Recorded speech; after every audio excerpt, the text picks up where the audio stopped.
What's going on, everyone? Welcome back to another episode of Finding the Fantastic. I'm your host, Colleen D. Tiberius Shoemaker.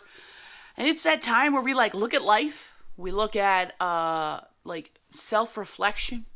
We look at, not self-reflection. I don't know what the opposite term is. Extra-reflection. I don't really know. I'm not certified in anything. I'm just a girl who's been living this thing called life and been broken and been through the ringer and started a podcast to help other broken people who are trying to figure their value out, who are trying to figure who they are as a person to be authentic, who are trying to lead other people and teach other people, and they don't even know how to lead and teach themselves, right? So today I do want to talk about value because I was thinking about it. I am one of those people who I innately know my value, right? And I think most humans innately know their value. They know what they bring to the table. They know what they can do, right? You know you can offer this or you can offer that. You know you're good. That one thing you are good at, you know you're good at. And I wanted to talk about the concept that it's not the fact that you stop valuing your thing that you're good at to start. It's the people you surround yourself with or the people you quote unquote submit to. So whether that's in work, whether that's in family, whether that's in relationships, right? It's these people who you allow to have authority over you, who sucks the value out of you. Okay? You can even do this in a client-customer relationship, right? Like, they suck the value out of you. They always talk in sales about not every customer is the right fit. You have to find good synergy, right fit. And the reason for that is because they don't see the value in it. Not because there's no value to it, but because that particular customer doesn't see the value in it, right? Same for us human beings living not in that scenario. If you were in a relationship, you're innately putting somebody I don't want to say an authority over you, but they've got power. They've got influence because you love them or, you just, all that stuff, right? You guys know what I'm talking about. And you go into it knowing you offer some sort of value, right? And like I said, it's not like some people don't value themselves enough, but they know they have that one good thing that they can bring to the table, right?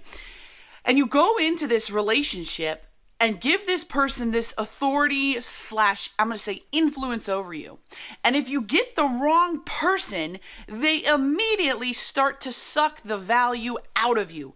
They start to make you feel like you don't have a voice and you are not valuable.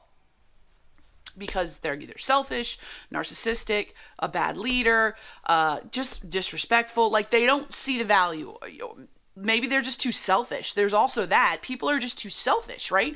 That they don't actually stop to deep dive to say, I'm with this person. They have this value. Which, if you're in a relationship, any type of relationship, customer-client relationship, partner relationship, work relationship, and you are the influencer, you are the person in authority, so to speak, over that person, you should really figure out what their value is. Ask them, what do you think you bring to the table? What is your one value thing? And not in a way that you're trying to court it to get them to give this specific answer, but ultimately, what is your value? What do you think you do really good? What's your thing in life? I'm just curious. They're going to tell you. They're going to say I'm a great reader. They're going to say I'm a great painter. They're going to say I've got this weird trick where I can cook really good food. They're going to say I'm a great public speaker. That's one of my things. I am an amazing public speaker. They're going to give you all these things, and believe it or not, they're probably ultimately going to give you all the things they're not valuable at, just because sometimes that's human nature. It's hard if you're not a narcissist to boast in your values, because we try to be humble, which is good but bad at the same time. But we are right up there to say, I know what I'm not good at, right? So they're going to give you that straight up, straight out. And that's something you should always check in on, because it could change over time. They could grow and have another thing they're valuable in, or another thing they're good in. And you would have been like, I would have never known had I not asked. So if you are in the person who's got the authority / the influence, you should find that out. Whether it's a partner relationship, parent relationship, a customer-employee relationship, big one, work relationship. Find that out. Go through that, right? Anyways, if you stop and you look and you're starting to feel like you're in a toxic situation, or you're just feeling tired, or you're not sure what is going on in the world around you in terms of you don't feel valued, right?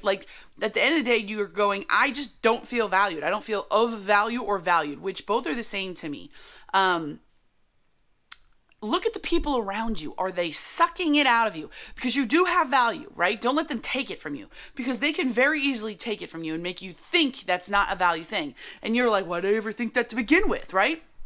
Don't let them take it from you, okay? So stop it and identify and go, whoa, no, that was my thing. I was always very good at that. But the nature of this relationship took it, or is trying to take it and suck it out. And you need to put a halt on it. You need to put the brakes on it. You have one of two options. You go talk it out with the person and say, hey, listen, I have a question. This is my thing. I'm really good at this. I don't feel like you value me in this. I don't feel like I'm just not understanding, because sometimes the person doesn't realize they're not doing it, right? Sometimes the person doesn't realize they're sucking the value out of you, right? They just don't know. Then there's the other times where the person absolutely knows they are. And that's a toxic situation. You gotta get out of there. If that person goes, well, I'm sorry you feel that way. I hate that.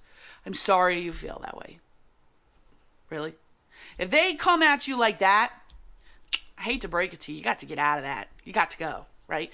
Because that means they're not willing to change, and they're never going to change, which means you're only going to feel valueless more and more and more until they take all of it out of you and you're left just... On the flip side, the person who's like, oh yeah, I want to do better. You have to watch for change. You have to work through change together. So you can grow step by step to try to see, hey, maybe they just missed it and they do value you and the value's going to be there.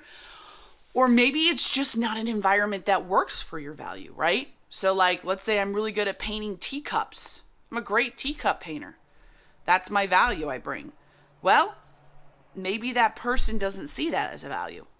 And if that person doesn't see that as a value, they're not going to see you as valuable. Enter you got to go situation, right? Humans, right? Humans, emotions, all this stuff. Anyways, that's what I was thinking about. I just had to get it out. If this is how you feel, message me and let me know. I'm happy to talk through stuff with people. But really stop and think about this. All right?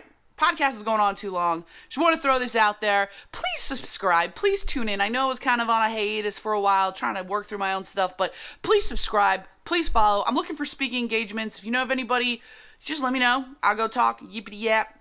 Thanks so much. Bye.